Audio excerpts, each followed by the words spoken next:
Greetings folks, this is Wrongways Gamgee and welcome to Quick and Dirty Roleplaying.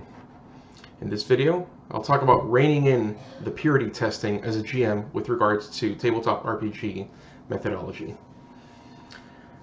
This topic has been inspired by back and forth exchanges I've had with Abraham from Talking About Games with regards to how to deal with players who engage in out-of-character conversation with the GM. The specific video in question is linked in the description. Abraham is a huge proponent of maximizing immersion in tabletop role-playing games.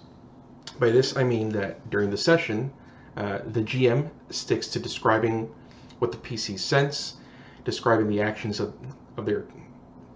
describing the consequences of their actions, and role-playing the NPCs. On the player's end, they interact with the game world as their PCs and do not engage with the GM as the player. To do otherwise would not be considered role-playing. Technically, he's correct. When a player talks to the GM as the GM during the session, they're talking out of character.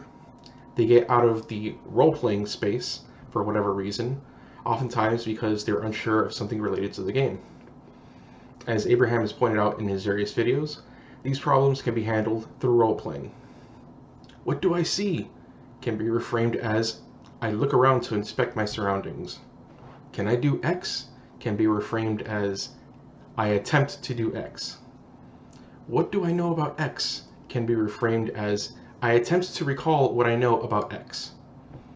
These in-character descriptions can also be refined by explaining how a character is doing what they're doing. Many of us who have been playing tabletop role-playing games, myself included, have been egregiously breaking character as both players and GMs. GMs break character by expositing beyond what the PCs can sense, such as giving away NPC motivations or knowledge without the PCs having done the legwork to determine that first, for the sake of dramatic storytelling. Another example of GMs breaking character is when they offer advice to the players out of character, such as, "Are you sure you want to do that?" Or, "If you did so and so instead, you could get better results." I would do stuff like that before coming across the Talking About Games channel and reading Alexander Macris's Arbiter of Worlds out of wanting to support the PC's endeavors. Whether they appreciate it or not, that gets exhausting, and it doesn't foster creative problem solving. Learning that we've not been actually role-playing and working on role-playing in a consistent manner takes effort, because role-playing is a skill. Like with all skill learning, people are going to make mistakes by retreating into previously learned behavior, not out of malice, but out of habit. Improving one's role-playing skill only happens at the table in session.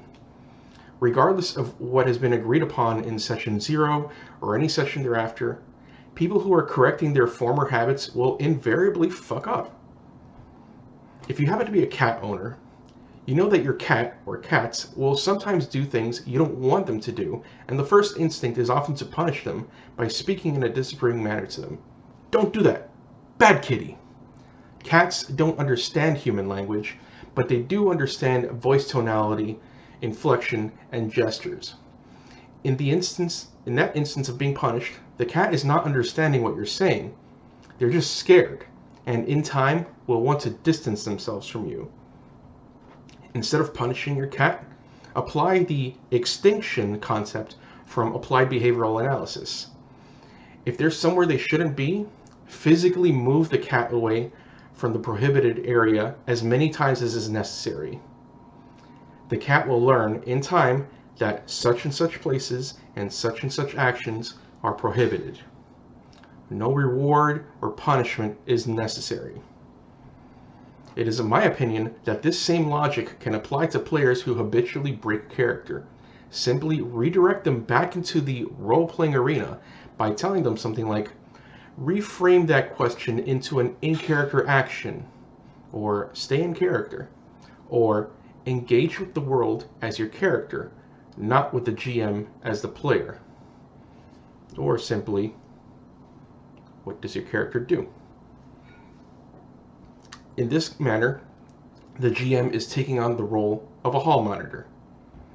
In Abraham's video that I linked in the comments section and in our back and forth comments, however, he advocates for mocking the player into role-playing, either directly to the player or, as he demonstrated in the video, indirectly through their character by responding to out-of-character talk with, "Why are you speaking like that, good man?" or "What talk is this? Are you under the influence of some sorcery?"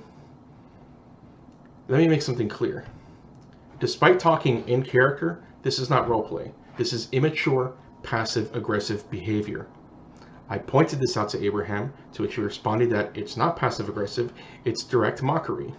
If it was direct mockery, it will be directed at the player, not the character. The point I've been trying to come across to him, and have failed to do so, is that immediately assuming that a player breaking character is that person being dishonest about the established social contract. If you think that, you're acting in bad faith. When you get to a point as a game master where you're being rude or disrespectful to your players simply to uphold some sort of ideological position or methodology, you've lost the fucking plot. It's not necessary to mock your players in order to help them develop their role-playing skill. If you find yourself mocking your players, whether directly or indirectly, you've gone beyond advocating for your RPG methodology and have broken the cardinal rule of don't be a dick. You have issues with your personality, if not some sort of personality disorder. If you're advocating for your RPG methodology online and want to make it as widely appealing as possible, rein in the purity testing and the mean streak. To do otherwise would be to poison the well.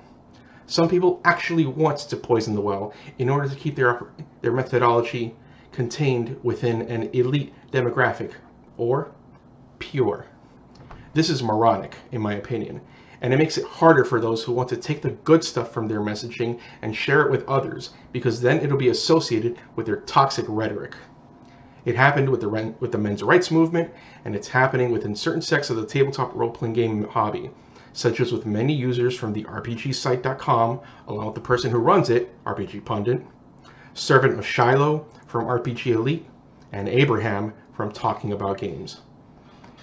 It really, really is a fucking shame that things are this way. This parasitic attachment of red pill / conservative / manosphere rhetoric to much of the OSR or adherence to immersive role-playing.